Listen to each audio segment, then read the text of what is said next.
안녕하십니까. 강원대학교 인문학연구소에 있는 엄찬호입니다. 오늘은 그 한말 의병에 대해서 이야기를 좀 하려고 합니다. 한말 의병은 크게 세 개의 시기로 나누어서 볼 수가 있습니다.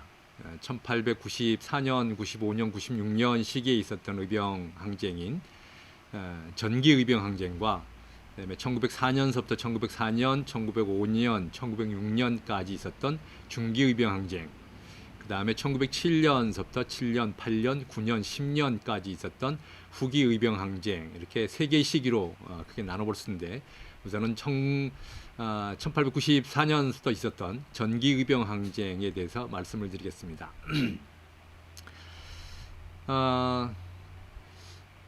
1894년에 이제 갑오농민 항쟁이 있었습니다. 동학농민 항쟁이죠. 동학농민 항쟁이 1894년 2월 달에 이제 일어났는데, 그 1894년 2월 달에 동학농민 항쟁이 일어나면서 청일 전쟁이 일어나게 되죠. 그러니까 일본이 우리나라에 대한 침략의 의도를 야욕을 가지고 있었는데 마땅한 기회를 잡지 못하던 차에 우리나라 국내에서 동학농민 항쟁이 일어나자, 그 동학농민 항쟁을 정부에서 자체적으로 관군으로 진압할 수 없는 상황이 되어졌습니다. 그래서 정부에서 이제 청나라 군대를 요청해서, 청나라의 도움을 요청해서 청나라 군대가 이제 우리나라에 들어오게 됐는데, 그 청나라 군대가 들어온다라고 하는 소식을 들은 일본은 우리나라에 대한, 그러니까 조선에 대한 간섭을 직접적으로 할 수 있는 계기다, 이렇게 이제 생각을 하게 된 거죠. 그래서 청나라 군대가 이제 개입한다라고 하는 소식을 듣자마자 일본도 우리나라의 군대를 이제 보내게 됩니다. 그래서 일본 군대도 이제 우리나라에 들어오게 돼서 청나라 군대와 일본 군대가 동시에 이제 우리나라에 들어오게 됐습니다. 그래서 청나라 군대와 일본 군대가 우리나라에 동시에 들어오니까 조선 정부에서도 당황하게 된 거죠. 그래서 청나라 군대와 일본 군대가 동시에 우리나라에 들어왔을 때는 반드시 전쟁이 일어날 것이다 라고 하는 일본의 침략 야욕을 알고 있었기 때문에, 그런 그 일본의 개입에 의해서 일본이 우리나라에 대한 간섭을 강화할 것이다 라고 하는 그런 염려하에 정부에 서둘러서 동학농민군과 전주 화약을 체결했습니다. 전주의 화약을 체결함으로 해서 동학농민군이 이제 전주성에서 물러나고 자치 활동을 하게 되죠. 그러자 일본군은 그래서 이제 전주 화약을 통해 가지고 이제 동학농민군이 물러나니까 정부에서 청나라 군대와 일본 군대가 더 이상 필요 없게 된 것이죠. 그래서 청나라 군대와 일본 군대를 이제 각기 물러나 달라고, 철수시켜 달라고 이제 요청을 했습니다. 청나라 군대는 이미 그 동학농민군을 진압하려고 들어왔다가 동학농민군이 이제 스스로 물러났기 때문에 우리나라에 남아 있을 필요가 없었던 것이죠. 그래서 철수하겠다라고 했는데, 일본 군대는 처음 들어올 때부터 우리나라의 내정을 개혁하는데 도움을 주겠다라고 하는 그런 대의 명분을 내세우고 들어왔습니다. 그래서 우리나라에서 일본 군대를 물리쳐, 그러니까 돌아갈 것을 요청했음에도 불구하고 일본 군대는 조선의 개혁을 주창하면서 남아 있게 됩니다. 그래서 조선 정부는 당시에 이제 그러니까 동학농민 전쟁을 진압하면서 이제 새로운 이제 개혁을 준비해 가고 있는 그런 상황이었었는데, 동학농민군과 패전개혁안 14개 조항을 이제 합의를 했던 것이죠. 그래서 그 패전개혁안 14개 조항을 기반으로 해서 정치 개혁을 이제 준비하고 있던 찰나에 일본이 들어와서 그런 이제 간섭을 이제 하게 된 겁니다. 조선 정부에서 이제 일본군의 철수를 요구했는데, 일본군이 철수를 거부하고 조선의 내정 개혁을 도와주겠다라고 하는 명분을 내세우고 남아 있으면서 조선에 대한 이제 그 간섭을 이제 확대시켜 가기 시작했습니다. 그때 이제 청나라 군대가 철수하자 일본 군대가 철수하는 청나라 군대를 쫓아가서 그러니까 아산만 앞바다에 풍도라고 하는 섬이 있는데 그 풍도라고 하는 섬에서 청나라 군대를 청나라 그 군함을 이제 공격을 하기 시작했습니다. 이것이 청일 전쟁의 시작이고 청일 전쟁이 시작되어지면서 그 청나라 군대가 탔던 이제 배가 침몰되어지고 그래서 청나라 군대가 그 지금의 평택 지역으로 이제 상륙을 하게 돼서 청나라 육군과 일본군이 이제 육지에서도 전쟁을 하게 됩니다. 그것이 성환 전투라고 하는 전투였는데 그 성환 전투에서도 일본이 이제 이겼습니다. 그리고 이제 일본은 이제 본격적으로 약 8,000명의 일본군을 출동시켜 가지고 청나라에 대한 공격을 이제 시작을 합니다. 그래서 전쟁 선포를 하고 본격적인 청일 전쟁이 시작됐습니다. 그러자 청나라에서도 군대를 파견해서 일본군과 이제 전투를 벌이게 되는데 그러나 평양 전투라든가 또는 서해에서의 전투에서 모두 일본군이 승리하게 되어지고 그러면서 요동반도도 점령을 하고 산둥반도까지 이제 일본군이 침략을 하게 됩니다. 그리고 만주 지역, 남만주 지역까지도 일본군이 이제 점령해 들어가게 되어졌는데 그러자 이제 정부와 타협을 해서 이제 물러났던 동학농민군들이 1894년 말기에 가면서 다시 농민항쟁을 다시 시작을 했습니다.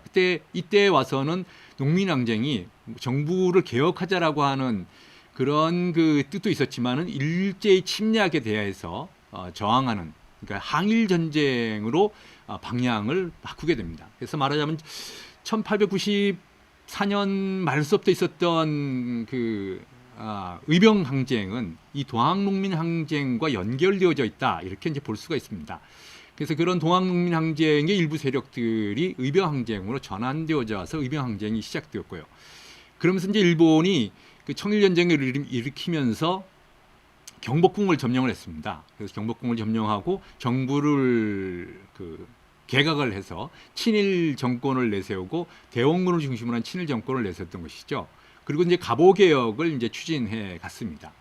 그래서 그에 따른 이제 그 의병 항쟁이 시작된 것이고, 그래서 이제 1894년 말부터 일부 지역에서 경상북도 지역을 중심으로 의병 항쟁이 시작됐고, 그것이 이제 1905년이 되어지면서 일제 간섭이 점차적으로 이제 심해져 가게 되고, 그리고 이제 청일 전쟁에서도 일본이 이제 승리로 이제 결정되게 됐습니다.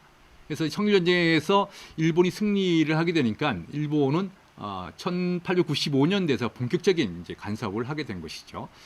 그래서 1895년에 들어서 우리 내정 개혁의 내정 간섭을 이제 시작을 하니까 조선 정부에서는 일본 세력을 막아내고자 청나라가 일본에 쫓겨갔기 때문에 조선 정부에서는 러시아의 세력을 도움을 받고자 합니다.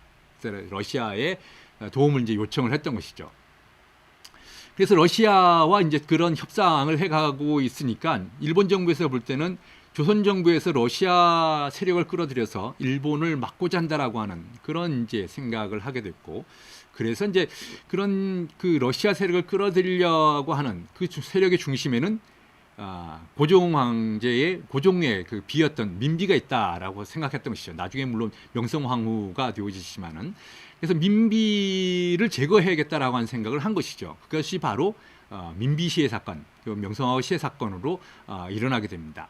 그래서 일본 정부에서는 민비를 제거하기로 하고 일본의 그 군대를 동원시켜 가지고 민비를 이제 살해를 했던 것이죠. 경복궁을 침략해서 민비를 살해하고, 그리고 이제 그 조선 정부의 새로운 이제 개혁 조건을 내세워 가지고 을미 개혁을 이제 추진시켜 가면서 단발령이라고 하는 그런 우리나라의 상투를 자르는 유생들의 상투를 자르는 그런 그 개혁 조치를 내리게 됩니다.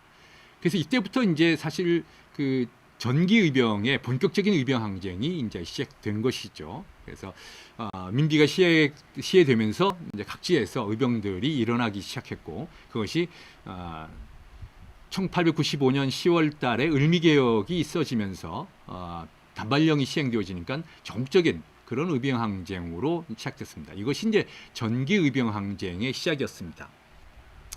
전기 의병 항쟁의 대표적으로는 춘천의 이제 이송흥 의병장을 중심으로 한 춘천의병이 있었고요. 그 다음에 영동 지역에서 강릉 지역에서는 민용호 의병장을 중심으로 한 관동의병이 이제 조직되어서 활동을 했고, 그 다음에 그 중부 지역 충청도와 이 강원도 남부 지역, 경상북도 지역을 중심으로 해서는 그 의암 유인석 선생을 중심으로 해서 호자 창의진이라고 하는 연합의병부대가 조직돼서 이제 활동을 했습니다.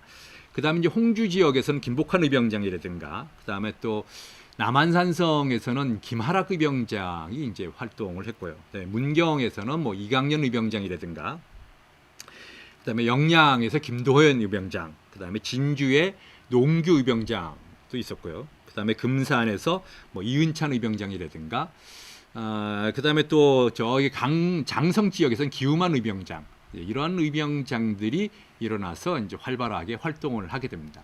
그래서 정기의병 항쟁은 이렇게 이제 전국 각지에서 의병들이 일어나서 일제에 대항해서 싸우게 되는데, 이 당시의 목적은 국수 보복이었습니다. 그러니까 원수를 갚겠다라고 하는 그런 이제 이야기였던 것이죠. 그래서 일본이 국무를 시해한 것에 대한 복수를 하겠다라고 하는 기치를 내걸고 이제 본격적인 의병 항쟁을 시작을 해서, 의병 항쟁을 시작하면서도 이제 그 목표는 이제